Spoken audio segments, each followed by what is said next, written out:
건축 설계 일을 20년 넘게 하다 보니 부동산 시장의 흐름이 몸에 배었다. 특히 소형 오피스텔은 임대 수익이 괜찮아서 2년 전 강남 외곽의 작은 걸 하나 샀다. 28평형 대출 끼고 2억 3천에 매입했는데 지금은 3억은 좋게 나갈 것이다. 윤희는 그 사실을 모른다. 아니, 정확히는 내가 말하지 않았다. 결혼 17년 동안 윤희에게는 늘 건축 경기 어렵다. 돈 좀 아껴 써야겠다는 식으로 말해왔다. 실제로는 설계 수주가 꾸준히 들어오고 작은 프로젝트들이지만 월 500은 나온다. 다만 윤희가 돈에 대한 감각이 없어서 있는 만큼 다 써버리는 성격이라 일부러 수입을 축소해서 얘기했다. 3월 어느 날 윤희가 저녁 식탁에서 말했다. 여보, 나 홈클래스 규모를 좀 키우려고 하는데 뷰티 강사 일을 시작한 지 2년 정도 됐다. 처음엔 동네 문화센터에서 가르치더니 요즘은 집에서 소규모로 사람들 불러서 메이크업이나 네일아트 같은 걸 가르친다. 한 달에 100만 원 정도 버는 것 같은데 윤희는 그 돈으로 옷 사고 화장품 사면서 나름 만족해한다. 규모를 키운다는 게 지금은 집에서 하니까 한계가 있잖아. 수강생들도 우리 집 와서 불편해하고 작은 공간이라도 따로 빌려서 제대로 된 클래스룸을 만들고 싶어. 윤희의 눈이 반짝였다. 45세인데도 뭔가 새로운 일에 대한 열정은 20대처럼 보였다. 문제는 그 열정이 어디서 나오는지 의심스럽다는 점이었다. 임대료는 어떻게 할 거야? 한 달에 80만 원 정도면 괜찮은 곳 구할 수 있대. 수강생이 늘면 충분히 감당할 수 있어. 나는 잠시 생각했다. 내가 가진 오피스텔이 딱 그런 용도로 쓰기 좋다. 15평 정도 되는데 넓은 거실과 작은 방 하나가 있어서 클래스룸으로 쓰기에 적당하다. 지금은 비어있는 상태고 임대를 내놓을까 고민 중이었다. 계약하고 보증금 내고 하는 거 복잡하니까 내가 아는 곳 하나 써. 조건 좋고 위치도 괜찮아. 정말. 어디야? 역삼동 쪽의 작은 오피스텔인데 임대료는 내가 알아서 낼게. 네가 수업만 집중해. 윤희의 얼굴이 환해졌다. 그런데 뭔가 이상했다. 고마워하는 표정보다는 마치 이미 계획이 있었다는 듯한 미묘한 안도감이 스쳐 지나갔다. 언제부터 쓸 수 있어? 다음 주부터도 가능해. 열쇠 하나 더 만들어서 줄게. 그날 밤 윤희는 유난히 기분이 좋아 보였다. 샤워를 하고 나와서도 거울을 보며 계속 미소를 지었다. 45세 여자가 새로운 일에 대한 기대감 때문일 수도 있지만 뭔가 다른 이유가 있는 것 같았다. 재수생인 딸 하윤이 방에서 나와 물을 마시면서 말했다. 엄마 요즘 되게 신나 보이네. 19살 딸의 눈에도 보이는 변화였다. 하윤은 작년에 대학에 떨어져서 재수 중인데 엄마와는 자주 티격태격한다. 공부에 집중하라고 잔소리하는 엄마가 정작 자기는 새로운 일에만 신경 쓴다고 투덜거렸다. 사람이 뭔가 새로운 일 시작할 때 그런 거지. 아빠는 뭔가 새로운 거 할 때도 별로 표현 안 하잖아. 맞는 말이었다. 나는 원래 감정 표현을 잘하지 않는다. 건축 설계 일이 워낙 꼼꼼하고 신중해야 하는 일이다 보니 성격도 그렇게 된 것 같다. 반면 윤희는 감정이 얼굴에 다 드러나는 편이다. 오피스텔 열쇠를 윤희에게 건네준 그 주부터 변화가 시작됐다. 윤희는 거의 매일 오후에 나가서 저녁 늦게 들어왔다. 처음엔 수업 준비하느라 늦었다고 했는데 점점 귀가 시간이 늦어졌다. 어느 날 밤 11시쯤 윤희가 들어오는데 향수 냄새가 났다. 평소에 쓰던 향수와는 다른 좀 더 진한 냄새였다. 그리고 화장도 아침에 한 것 치고는 너무 말끔했다. 수업을 하고 왔다면 화장이 좀 지워져야 정상인데 오늘 수업 어땠어? 괜찮았어. 새로 오신 분들이 열심히 하시더라. 윤희의 대답은 항상 뭉뚱그렸다. 구체적으로 무슨 수업을 했는지, 몇 명이 왔는지, 어떤 내용을 가르쳤는지 물어봐도 대충 넘어갔다. 하윤도 엄마의 변화를 눈치챘는지 어느 날 내게 조용히 말했다. 아빠, 엄마가 요즘 좀 이상하지 않아? 예전에는 내 공부 얘기만 하더니 요즘은 관심도 없고 바쁘니까 그런 거 아닐까. 그런 거 같긴 한데 근데 진짜 수업만 하는 걸까? 화장을 너무 진하게 하고 나가는 것 같아. 19살 딸의 직감이 종종 맞을 때가 있다. 하윤은 엄마를 닮아서 사람 보는 눈이 있는 편이다. 나는 며칠 더 지켜보기로 했다. 건축 설계를 할 때도 성급하게 결론을 내리지 않는다. 모든 변수를 다 확인하고 나서 최종 설계를 한다. 이것도 마찬가지였다. 그런데 확신이 든 순간이 있었다. 윤희가 나간 지 1시간 뒤쯤 집에 전화가 왔다. 발신자는 김 여사라고 표시됐는데 윤희의 수강생 중 한 명인 것 같았다. 안녕하세요. 윤희 선생님 계세요? 아, 지금 수업 중이실 텐데요. 수업이요? 오늘 수업 없다고 하셨는데 그 순간 모든 게 명확해졌다. 김 여사의 전화를 받은 그날 밤부터 나는 체계적으로 움직이기 시작했다. 건축 설계할 때 쓰는 방식 그대로였다. 가설을 세우고 검증하고 증거를 수집한다. 일단 오피스텔 관리사무소에 전화했다. 명의자니까 출입 기록을 요청할 수 있었다. 관리소장이 친절하게 말했다. 아, 1502호 이준혁 사장님이시죠? 최근 출입이 꽤 잦으시더라고요. 제가 직접 간 건 아니고 아내가 수업용으로 쓰고 있어서요. 혹시 다른 사람도 드나드나요? 아, 네. 젊은 남자분도 자주 오시던데요. 같이 오실 때도 있고 따로 오실 때도 있고. 심장이 조금 빨라졌지만 목소리는 차분하게 유지했다. CCTV 기록 좀 확인할 수 있을까요? 도난 우려가 있어서요. 네.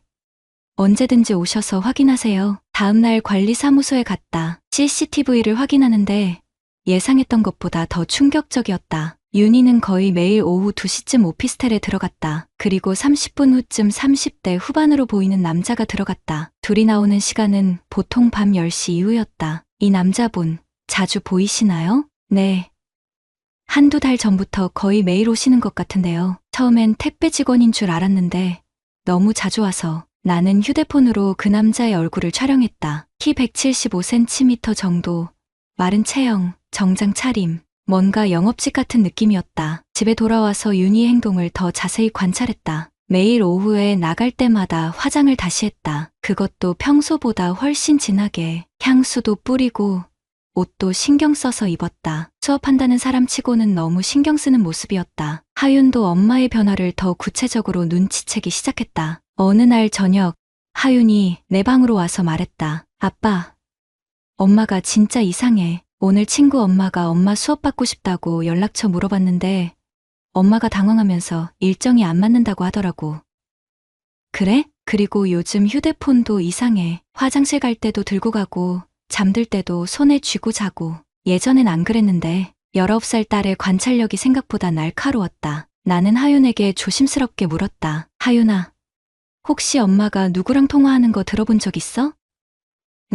가끔 방에서 작은 소리로 통화하는데 목소리 톤이 달라. 평소랑 다르게 좀 애교 부리는 목소리? 그 말을 듣는 순간 가슴속에서 차가운 분노가 올라왔다. 17년을 함께 산 아내가 내가 마련해준 공간에서 다른 남자와 하지만 아직 확실한 증거가 필요했다. 다음 날 나는 오피스텔에 직접 가기로 했다. 윤희가 나간 지 1시간 후쯤 도착해서 주차장에 차를 세워뒀다. 1502호 앞 복도가 보이는 위치였다. 오후 2시 30분쯤 윤희가 엘리베이터에서 내려 1502호로 들어갔다. 그리고 정확히 35분 후 그 남자가 나타났다. CCTV에서 본 것과 같은 사람이었다. 정장을 입고 작은 가방을 들고 있었다. 가장 충격적인 건 그 남자가 열쇠를 가지고 있다는 사실이었다. 초인종을 누르거나 문을 두드리지 않고 바로 열쇠로 문을 열고 들어갔다. 내가 윤희에게 준 여분의 열쇠였다. 그 순간 모든 게 명확해졌다. 이건 단순한 수업이 아니었다. 둘이 그 공간을 완전히 자기들 집처럼 쓰고 있었다. 나는 차 안에서 휴대폰을 꺼내 메모를 시작했다. 시간, 상황,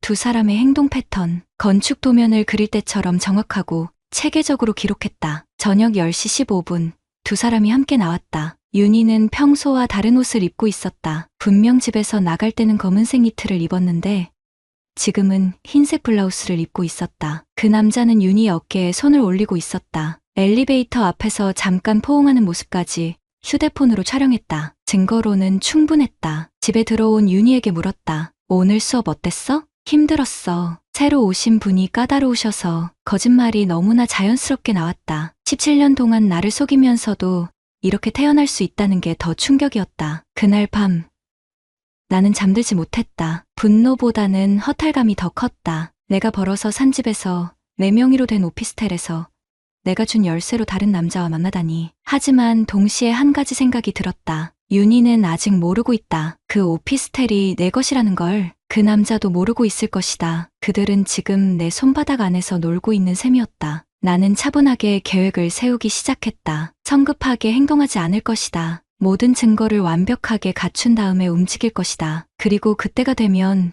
그들이 얼마나 큰 실수를 했는지 깨닫게 해주겠다. 증거 수집을 시작한 지 2주가 지났다. 이제 패턴이 완전히 파악됐다. 윤희는 월요일부터 금요일까지 매일 오후 2시에 나가서 밤 10시 이후에 들어온다. 그 남자는 윤희가 들어간 후 30분 뒤에 도착해서 함께 나온다. 이제 직접 확인할 시간이었다. 어떤 건축가도 도면만 보고 집을 짓지 않는다. 현장을 봐야 한다. 목요일 오후 3시. 나는 오피스텔 1502호 앞에 서 있었다. 복도는 조용했고 1502호 안에서는 작은 음악 소리가 들렸다. 재즈였다. 윤희가 좋아하는 음악이다. 마스터키를 꺼내 조용히 문을 열었다. 현관에 구두 2켤레가 놓여 있었다. 윤희의 하이힐과 남자용 정장 구두. 크기를 보니 270 정도 되는 것 같았다. 거실로 들어서자 소파에 2사람의 옷이 어지럽게 놓여 있었다. 윤희의 검은색 니트와 남자의 와이셔츠. 테이블 위에는 와인잔 2개와 치즈, 과일이 예쁘게 담긴 접시가 있었다. 완전히 데이트하는 연인의 모습이었다. 침실 문이 살짝 열려 있었는데 안에서 2사람의 웃음소리가 들렸다. 17년을 함께 살면서 한 번도 들어본 적 없는 윤희의 낭낭한 웃음소리였다. 나는 휴대폰으로 모든 것을 촬영했다. 현관의 구두, 거실의 옷까지, 테이블 위에 와인잔까지, 그리고 침실 쪽에서 나오는 소리도 녹음했다. 민서가, 정말 여기가 우리만의 공간 같아. 윤희의 목소리였다. 민석, 그 남자의 이름이었다. 그러게, 아무도 방해하지 않고 진짜 자유로워. 그 아저씨는 여기가 뭐 하는 곳인지도 모르겠지? 남자의 목소리에서 조롱하는 투가 느껴졌다. 그 아저씨라니, 나를 가리키는 말이었다. 미안해, 민서가. 이렇게 숨어서 만나야 해서. 괜찮아. 어차피 우리 일이잖아. 그런데 정말 괜찮을까? 이 집 월세나 관리비는? 신경 쓰지 마. 우리 남편이 다 처리한다고 했어. 정말 이런 것밖에 못 해주는 사람이야. 그 순간 가슴속에서 뭔가 터지는 것 같았다. 내가 마련해준 공간에서 나를 비웃으면서 불륜을 저지르고 있었다. 조용히 나와서 승강기를 탔다. 주차장에서 차 안에 앉아 녹음 파일을 다시 들어봤다. 확실한 증거였다. 법정에서도 충분히 통할 만한 내용이었다. 그날 저녁, 하윤이 내게 다가왔다. 아빠, 엄마 휴대폰에서 이상한 메시지 봤어. 어떤 메시지? 오늘도 행복했어. 내일 2시에 우리 집에서 만나자라는 내용이었는데 보낸 사람이 민석이었어. 하윤의 눈에 눈물이 맺혀 있었다. 19살 딸이 엄마의 불륜을 직접 확인한 순간이었다. 하윤아, 힘들지? 어떻게 해야 할지 모르겠어, 아빠. 엄마가 왜 이러는 거야?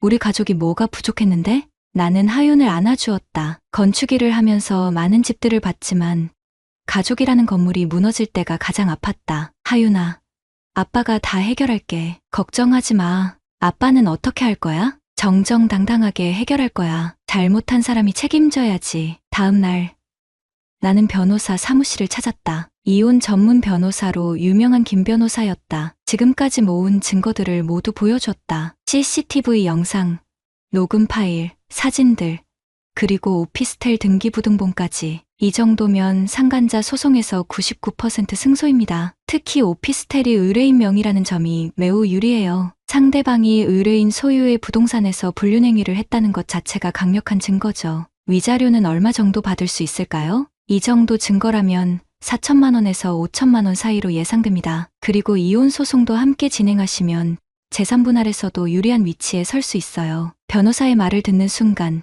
마음이 차분해졌다. 감정적으로 행동할 게 아니라 법적으로 완벽하게 처리하겠다는 결심이 섰다. 그런데 한 가지 궁금한 게 있어요. 상간남의 신원을 정확히 파악해야 소송을 걸 수 있지 않나요? 맞습니다. 지금까지 수집한 정보로는 이름과 외모 정도만 아시니까 좀 더 구체적인 신상 정보가 필요해요. 집에 돌아와서 민석이라는 남자에 대해 조사하기 시작했다. 윤희의 휴대폰을 확인할 수는 없지만 다른 방법이 있었다. 오피스텔 관리사무소에서 방문자 명단을 확인하는 것이었다. 관리소장에게 다시 연락했다. 혹시 1502호에 자주 오시는 그 남자분 방문자 등록 같은 거 하셨나요? 아, 네. 한번 택배 받으러 온다고 해서 신분증 확인했었어요. 최민석 씨였나? 잠깐만요. 관리소장이 방문자 대장을 뒤져서 찾아줬다. 최민석, 38세, 서울 강남구 거주. 직업란에는 의료기기 영업이라고 적혀 있었다. 이제 모든 퍼즐이 맞춰졌다. 윤희가 뷰티 강사를 하면서 피부과나 성형외과 관련 기기 영업을 하는 최민석을 만났고 그 과정에서 관계가 시작된 것 같았다. 그날 밤, 나는 내용 증명서를 준비했다. 윤희와 최민석 모두에게 보낼 예정이었다. 17년 결혼 생활의 끝을 알리는 공식적인 선전포고였다. 마지막으로 오피스텔 대출금 상환 준비도 시작했다. 강제 경매 신청을 위해서였다. 그들이 그토록 자유롭다고 생각했던 공간이 사실은 내 손안에 있다는 것을 보여줄 시간이 왔다. 내용 증명서를 발송한 건 금요일 오전이었다. 윤희에게는 집으로, 최민석에게는 직장으로 보냈다. 우체국에서 확인해보니 둘 다 당일 오후에 수령했다. 윤희는 그날 오후에도 평소처럼 나갔다가 저녁 7시쯤 급하게 들어왔다. 얼굴이 창백했고 손에 내용 증명서를 들고 있었다. 이게 뭐야? 윤희의 목소리가 떨리고 있었다. 17년 만에 처음 보는 당황한 모습이었다. 읽어보면 알 수 있을 거야. 설마 정말 알고 있었던 거야? 나는 대답 대신 휴대폰을 꺼내 오피스텔 CCTV 영상을 보여줬다. 윤희와 최민석이 함께 들어가는 모습, 포옹하는 모습까지 선명하게 담겨 있었다. 언제부터 알았어? 처음부터. 내가 그 집을 쓰겠다고 했을 때부터. 윤희의 다리에 힘이 빠져서 소파에 주저앉았다. 왜 가만히 있었어? 증거가 필요했으니까. 그리고 내가 얼마나 뻔뻔하게 거짓말할 수 있는지 보고 싶었어. 그때 하윤이 방에서 나왔다. 엄마를 보는 눈빛이 차가웠다. 엄마, 이제 그만해. 아빠가 얼마나 힘들어하는지 알아? 하윤아, 엄마가 설명해 줄게. 설명은 됐어요. 민석이라는 사람한테 보낸 문자 다 봤거든요. 우리 집에서 만나자라고 하셨잖아요. 그 집이 아빠 거였는데. 윤희가 하윤을 보며 눈물을 흘렸다. 하지만 하윤은 돌아서서 자기 방으로 들어가 버렸다. 준혁아, 이혼은 하지 말자. 내가 잘못했어. 다 정리할게. 너무 늦었어. 이미 소송 준비 다 끝났어. 다음 주 월요일 변호사 사무실에서 정식으로 상간자 소송을 접수했다. 동시에 오피스텔 강제 경매 신청도 했다. 대출금 2억을 즉시 상환 요구하는 절차였다. 화요일 오후 최민석에게서 전화가 왔다. 이준혁 씨죠? 제가 최민석입니다. 목소리가 떨리고 있었다. 무슨 일이세요? 한번 만나서 얘기할 수 있을까요?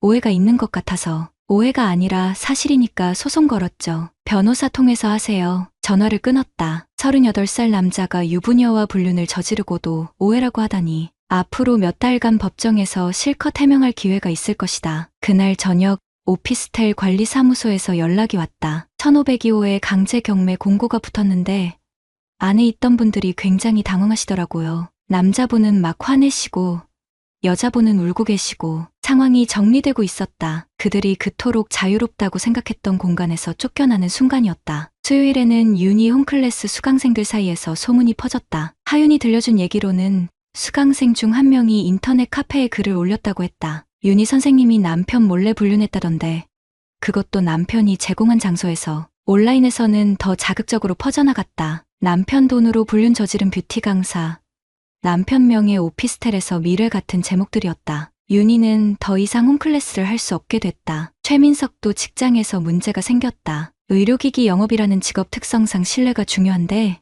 유부녀와의 불륜이 알려지면서 거래처들이 등을 돌리기 시작했다. 특히 피부과 원장들 사이에서는 이미 소문이 다 퍼진 상태였다. 목요일 첫 번째 조정기일이 있었다. 법원에서 조정을 권유한 것이다. 최민석이 변호사와 함께 나타났는데 3주 전에 당당한 모습은 온데간데 없었다. 합의금으로 1천만 원 어떠신지요? 최민석의 변호사가 제안했다. 안 됩니다. 4천만 원입니다. 너무 과한 것 아닙니까? 과하다면 재판으로 가시죠. 증거는 충분하니까요. 조정은 결렬됐다. 결국 정식 재판으로 가기로 했다. 금요일에는 오피스텔 강제 경매 절차가 본격적으로 시작됐다. 법원에서 감정평가를 나왔고 현재 시세 3억 2천만 원으로 책정됐다. 대출금 2억을 빼면 1억 2천만 원이 남는 계산이었다. 윤희가 마지막으로 매달렸다. 준혁아, 정말 이혼하려고?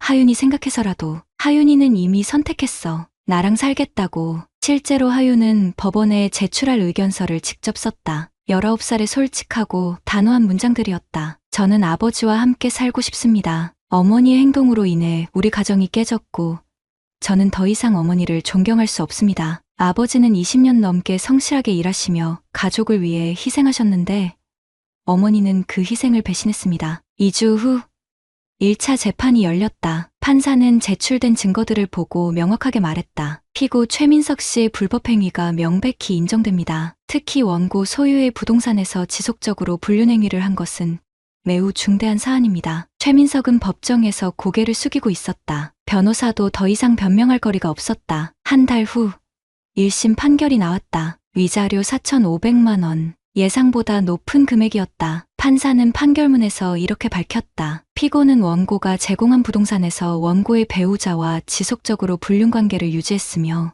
이는 혼인관계 파탄의 결정적 원인이 되었다. 오피스텔 경매도 마무리됐다. 낙찰가 3억 1천만 원에 팔려서 대출금을 갚고 1억 1천만 원이 남았다. 그 돈은 새로운 시작을 위한 미천이 될 것이다. 최민석은 항소를 포기했다. 직장도 그만두고 고향으로 내려간다는 소문이 들렸다. 윤희는 친정으로 돌아갔다. 이혼 절차도 순조롭게 진행되고 있었다. 이제 정말 끝이었다. 이혼이 확정된 건 6개월 후였다. 재산분할에서 나는 압도적으로 유리한 위치에 있었다. 윤희의 불륜이 입증됐고 하윤이 나와 살기를 원한다는 의견서까지 제출된 상태였다. 결국 윤희가 받은 건 위자료 500만 원이 전부였다. 그나마도 내가 관대하게 준 것이었다. 오피스텔 매각 대금 1억 1천만 원과 상간자, 소송에서 받은 위자료 4,500만 원을 합치면 1억 5천만 원이 넘었다. 17년 결혼 생활의 마지막 정산치고는 나쁘지 않았다. 나와 하윤은 경기도 분당의 작은 단독주택으로 이사했다. 건축 설계 일을 하다 보니 좋은 매물 정보가 먼저 들어왔다. 30평 정도 되는 2층 주택에 작은 마당까지 있었다. 가격은 4억 5천만 원. 기존 아파트를 팔고 오피스텔 정상금을 보태니 대출 없이 살 수 있었다. 하윤은 새 집을 보자마자 좋아했다. 아빠, 여기 진짜 좋다. 마당에서 바베큐도 할 수 있겠네. 19살 딸이 새로운 환경에 빠르게 적응하는 모습이 기특했다. 재수생활도 열심히 하고 있었다. 오히려 엄마와 떨어져 있으니 공부에 더 집중할 수 있다고 했다. 아빠, 고마워. 뭐가?